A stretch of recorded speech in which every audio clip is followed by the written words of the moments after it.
Bismillahirrahmanirrahim. Assalamualaikum warahmatullahi wabarakatuh.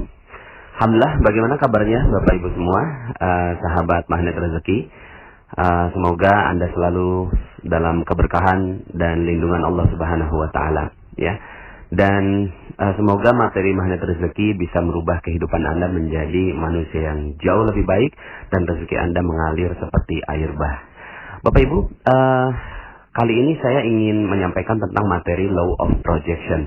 Sebenarnya materi ini sudah saya sampaikan dalam beberapa tulisan, ya, dan juga tersebar dalam beberapa audio. Tapi nampaknya perlu saya fokuskan pada satu audio tersendiri agar Anda memahami konsep dasar dari magnet rezeki, ya.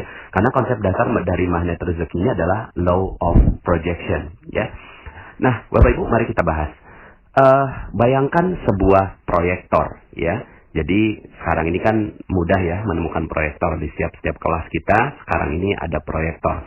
Proyektor ini dia memproyeksikan sebuah energi cahaya yang diproyeksikan terus-menerus sehingga akhirnya muncul di layar. Di layarnya muncul gambar A misalnya, begitu ya. Muncul gambar A.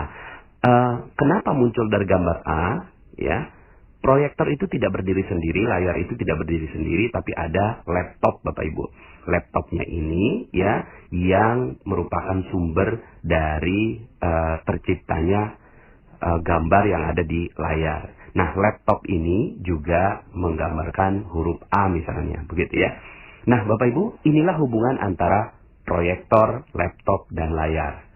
Ya, jadi ada laptop yang menciptakan sebuah realita atau sebuah gambar, lalu kemudian proyektor memproyeksikan ya dengan cahaya, lalu kemudian akhirnya menjadi di layar tercipta sebuah gambar yang persis sama dengan apa yang ada di laptop, ya. Nah, ketika misalnya gambarnya dirubah ya apa yang ada di laptop, misalnya tekan spasi gitu ya. Kalau dalam PowerPoint kan tinggal dipencet spasi maka berubah. Nah, berubah menjadi gambar B misalnya gitu ya. Di laptop gambarnya B. Maka sepersekian detik ya muncul juga di layar gambar yang sama, yaitu gambar B. Nah, ini namanya Law of Projection. Bapak Ibu, dalam kehidupan kita terjadi juga hal yang demikian. Law of Projection itu berlaku di dalam diri kita. Ini yang menjadi rahasia sehingga akhirnya banyak orang tidak memahami ini sehingga akhirnya hidupnya tidak mudah untuk dikendalikan. Ya, oke, kita lihat bahwa proyektor kita bawa kemana-mana Bapak Ibu. Ya, nggak perlu dicolok, dia selalu menyala Bapak Ibu. Ya, sadar nggak sadar, suka nggak suka, tidur berbaring dan seterusnya, dia tetap memproyeksikan. Proyektor itu namanya otak Bapak Ibu. Otak kita yang ada di atas itu adalah proyektor. Tapi dia tidak berdiri sendiri Bapak Ibu. Otak kita ini dikendalikan oleh yang namanya laptop. Laptop di dalam tubuh kita, di dalam diri kita itu namanya pikiran, perasaan, dan spiritual. Ya, ini satu paket Bapak Ibu ya. Nanti saya akan jelaskan tentang hal ini. Tapi coba kita fokus pada pikiran dulu. Nah, laptopnya adalah pikiran kita, ya. Pikiran kita mengirimkan sinyal-sinyal ke otak kita memproyeksikan sehingga akhirnya menjadi layar kita. Nah, layar inilah yang namanya nasib kehidupan kita, ya. Jadi layar inilah nasib dari kehidupan kita, ya. Nah, Bapak Ibu perhatikan ini. Ketika apa yang ada di dalam pikiran kita, maka itulah yang akan menjadi realita di dalam nasib kita. Ini sudah menjadi hukum Law of Projection. Hukum dari proyeksi. Laptop kita gambarnya A, maka layar juga A. Sama dengan hidup kita Bapak Ibu. Pikiran kita A, maka nasib kehidupan kita adalah A. Pikiran kita B, maka nasib kehidupan kita B. Ya. Maka dengan memahami konsep Law of Projection ini, Anda bisa mengendalikan kehidupan Anda Bapak Ibu. Andalah yang mengendalikan kehidupan Anda.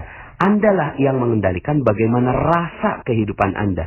Andalah yang mengendalikan bagaimana nuansa kehidupan Anda.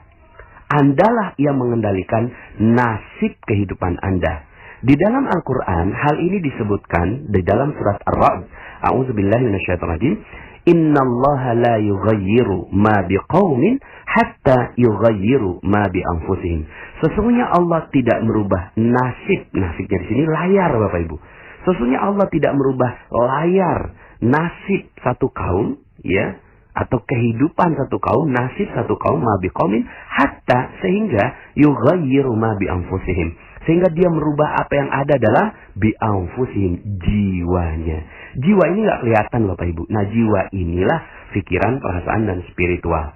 Nah, ketika laptopnya berubah, pikirannya berubah, jiwanya berubah, maka nasibnya berubah. Ini sudah menjadi hukum yang Allah tetapkan di dalam Al-Quran. Ya, nanti saya akan jelaskan perbedaan antara nasib dengan takdir Bapak Ibu ya.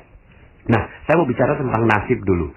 Maka Bapak Ibu, ya, apa yang ada dalam pikiran kita, itulah yang mengendalikan seluruh kehidupan kita.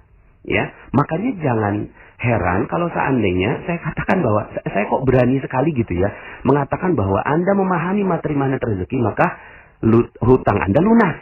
Ya, kenapa kok begitu? Ya karena, ya, di dalam pikiran kita utang. Lalu kemudian dia diproyeksikan oleh otak kita. Utang. Sehingga akhirnya apa yang terjadi? Yang terjadi adalah di dalam nasib kita terus menerus berhutang. Itu yang terjadi, gitu ya. Itu yang terjadi. Siapa yang menciptakan dan mengkreasikan utang itu? Kita sendiri yang mengkreasikan itu. Sehingga akhirnya orang yang terus berpikiran utang seperti ini, yakin Bapak Ibu, hakul yakin, sampai meninggal dunia, dia utangnya nggak akan pernah lunas Bapak Ibu. Ya, kenapa? Karena diproyeksikan di dalam pikiran kita, diciptakan di dalam pikirannya, lalu diproyeksikan oleh otaknya, sehingga akhirnya menjadi nasibnya.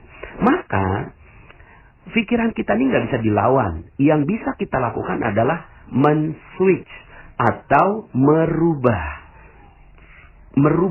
ya, merubah dari energi yang tidak positif menjadi energi yang positif, dari energi yang kesannya rendah ya menjadi energi yang tinggi ya. Maka apa padanan kata dari utang? Utang ini rendah sekali, hina, tidak mampu, sepertinya tidak bisa berbuat apa-apa. Maka switch Bapak Ibu. Apa yang ada dalam pikiran kita switch menjadi amanah gitu ya. Anda tolong bisa dengarkan audio saya kembali, lunas hutang seketika ya. Nah Bapak Ibu, dengan men-switch ini, maka apa yang ada dalam pikiran Anda yang tadinya utang, Anda tekan spasinya menjadi amanah. Lalu kemudian pikiran Anda, otak Anda memproyeksikan amanah. Maka yang terjadi adalah di dalam layar nasib kita, itu yang terjadi adalah amanah yang bertubi-tubi datang pada diri Anda. Nah mungkin sekarang ini adalah amanah berupa titipan uang orang 200 juta. Lalu kemudian setelah itu, karena Anda terus memproyeksikan amanah, maka yang datang pada kehidupan Anda adalah amanah berupa karyawan yang jujur, kemudian supplier yang baik hati, konsumen yang setia dan loyal, gitu ya, dan seterusnya. Nah, Bapak Ibu, Anda bisa menjadikan law of projection ini dalam semua lingkup kehidupan Anda. Misalnya bagi Anda yang tinggal di Jakarta misalnya, jalanannya macet gitu ya. Nah macet itu Bapak Ibu adalah apa yang ada dalam realitas gitu ya. Nah ini saya jelaskan tentang realitas. Realitas itu ada dua Bapak Ibu. Satu realitas sekunder dan yang kedua adalah realitas primer. Realitas sekunder kita adalah apa yang ada dalam apa yang Anda lihat ketika Anda membuka mata, itulah realitas sekunder. Itulah layarnya Bapak Ibu. Ya, coba sekarang Anda tutup mata ya, maka Anda fokus dengan yang namanya realitas primer. Realitas primer itu ya tidak terpengaruh dengan realitas sekunder. Realitas primernya Anda yang bisa kendalikan. Realitas sekundernya ya itu tercipta. Jadi kalau realitas primernya A, maka realitas sekundernya A. Seperti dalam hukum law of projection.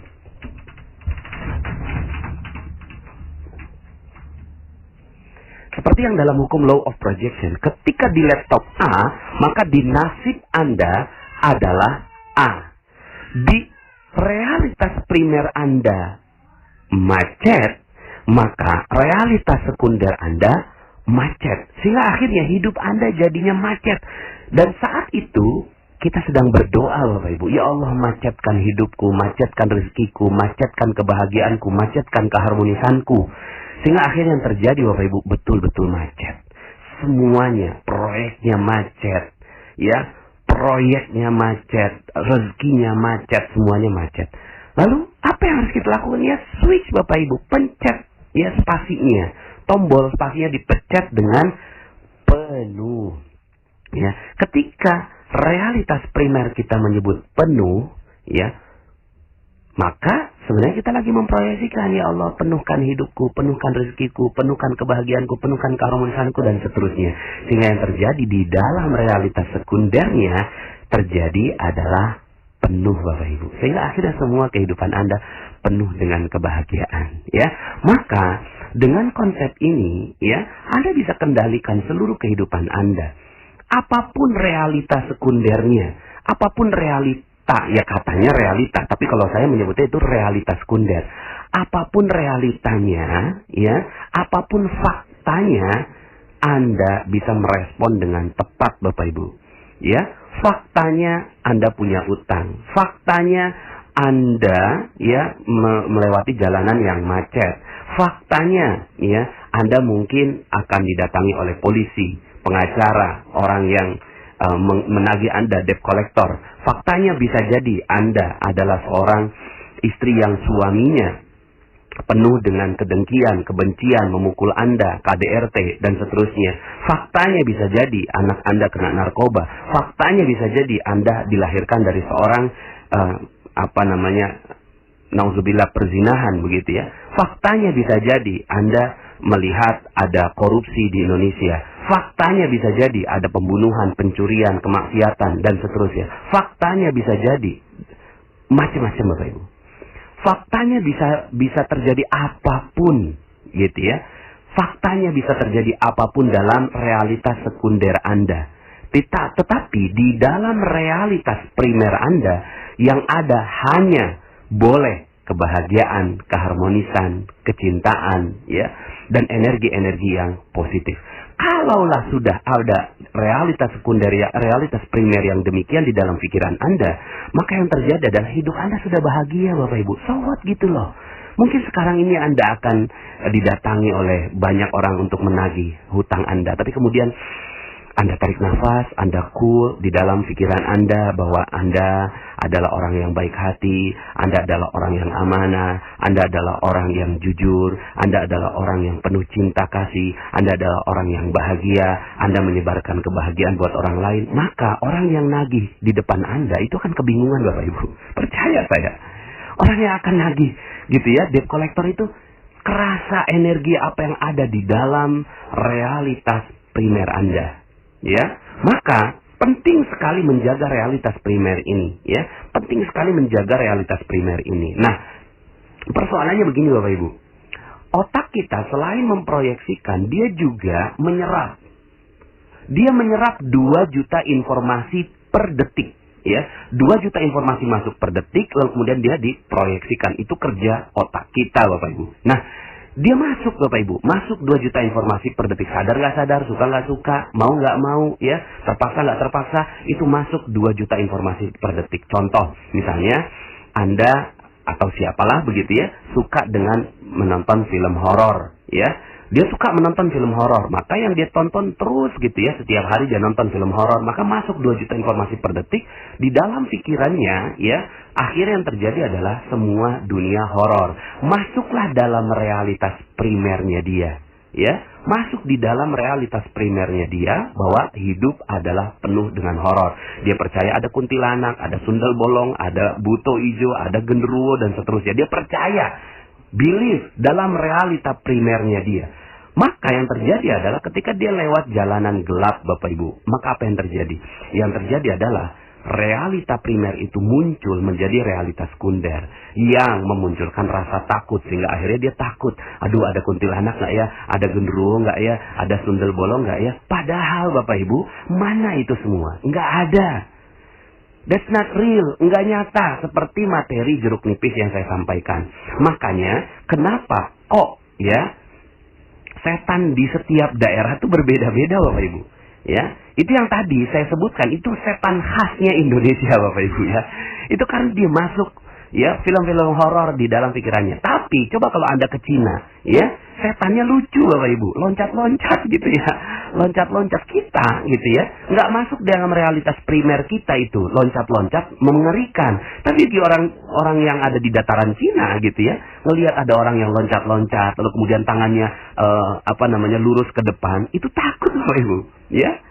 Kemudian juga kalau kita ngelihat ada Dracula gitu ya, Bapak Ibu ya, pakai tuxedo gitu ya, rapi gitu ya, penampilannya bagus gitu ya. Itu awal-awalnya kita juga nggak terlalu takut loh. Yang mana setannya? Setannya kalau di kita kan setan tuh kutip anak gitu ya. Tapi kok di Barat setannya berbeda, Bapak Ibu. Setannya berbeda. Kenapa? Karena realita primer yang diciptakan itu berbeda, ketakutannya berbeda, skala ketakutannya berbeda. Maka ya, orang-orang yang suka nonton film horor, realita sekundernya akhirnya juga demikian, yaitu nasibnya dia. Sama dengan orang yang suka nonton infotainment, Bapak Ibu. Ada artis yang suka kawin cerai yang ditonton, itu realita orang lain capture pakai framing media gitu kan.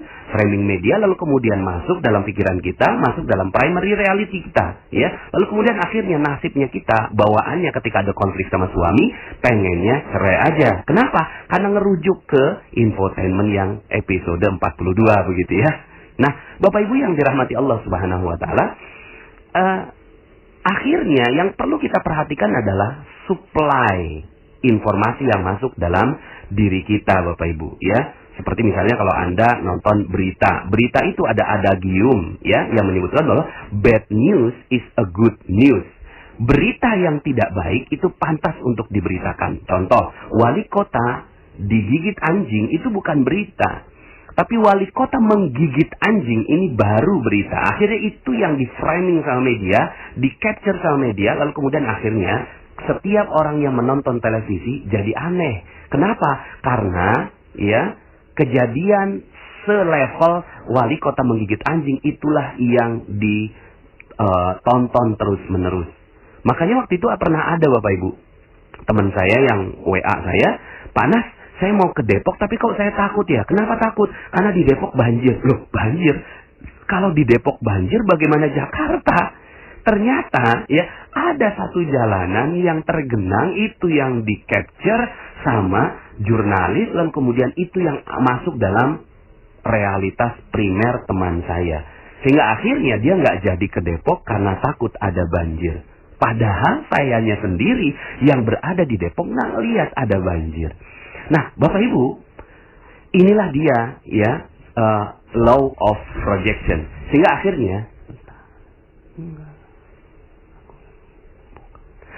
akhirnya yang terjadi pada diri kita adalah ya hukum law of projection ini berlaku setiap hari, Bapak Ibu.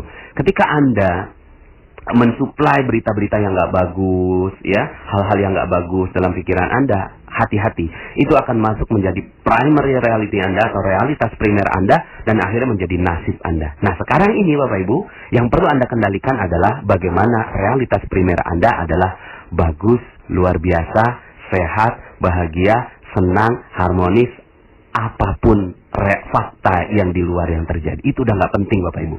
Sudah tidak penting. Yang penting adalah bagaimana pikiran Anda selalu memandang yang positif. Perasaan Anda positif. Spiritual Anda positif. Ketika itu yang terjadi, maka rezeki Anda akan mengalir dengan deras.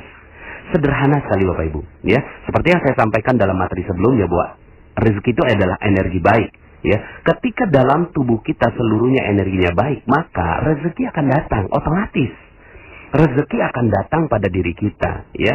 Rezeki akan datang pada diri kita ketika energi kita adalah energi yang baik. Tapi ketika energi kita bercampur dengan energi yang tidak baik, rezeki nggak akan datang pada diri kita. Maka sederhana sekali, rubahlah apa yang ada dalam pikiran kita, perasaan kita, spiritual kita, maka nasib kita pun akan berubah. Nah, terakhir, penjelasan tentang takdir dan nasib. Banyak orang yang bilang begini, Pak Nas, kan Allah udah takdirkan, rezeki udah ditakdirkan, jodoh udah ditakdirkan, yang lain udah ditakdirkan. Iya, itu mah ilmunya Allah, ya. Saya ingin membatasi ini, ya. Saya tidak akan menjelaskan panjang lebar tentang hal ini. Kenapa? Karena itu udah merupakan sifat Allah yang kita pelajari, bahwa Allah memahami seluruh takdir-takdir kita, bahkan takdir kita sudah ditetapkan di dalam Lauhul Mahfuz, ya. Sudah ditetapkan di dalam Lauhul Mahfuz, ya. Sudah ditetapkan itu semua di dalam Lauhul Mahfuz, bahwa Allah Maha mengetahui segalanya. Pertanyaannya, apakah kita udah tahu rezeki kita? Apakah kita udah tahu nasib kita? Apakah kita udah tahu jodoh kita? Tidak. Makanya kata Allah, itu kan la yus'alu amma yaf'al wa hum yus'alun. Kamu tidak akan ditanya tentang la yus'alu amma yaf'al. Allah tidak akan ditanya tentang apa yang dia perbuat. Wahum yus'alun, tapi kamu akan ditanya, kenapa kok nasib kamu miskin? Kenapa kok nasib kamu ya penuh hutang? Kenapa kok nasib kamu ya tidak bahagia? Kenapa kok nasib kamu ya rendah? Kenapa kok nasib kamu hina? Itu yang akan ditanya oleh Allah Subhanahu wa taala. Ya, jadi takdir berbeda dengan nasib. Nasib kita bisa kendalikan Bapak Ibu, karena itu Allah yang memberikan kemampuan law of projection untuk kita. Jadi, merubah nasib Anda sederhana Bapak Ibu. Rubahlah apa yang ada dalam pikiran Anda, semudah merubah laptop. Rubahlah apa yang ada dalam pikiran Anda. Pokoknya semua pikiran Anda yang positif, bagus, semuanya hebat, luar biasa. Anda adalah orang yang hebat, Anda adalah orang yang luar biasa, Anda adalah orang yang penuh amanah, penuh rezeki dari Allah, Anda adalah orang yang mulia, Anda adalah orang yang bahagia. Maka itulah nasib yang akan terjadi pada kehidupan Anda. Oke? Semoga ini bisa membuat hidup Anda menjadi jauh lebih indah lagi, ya.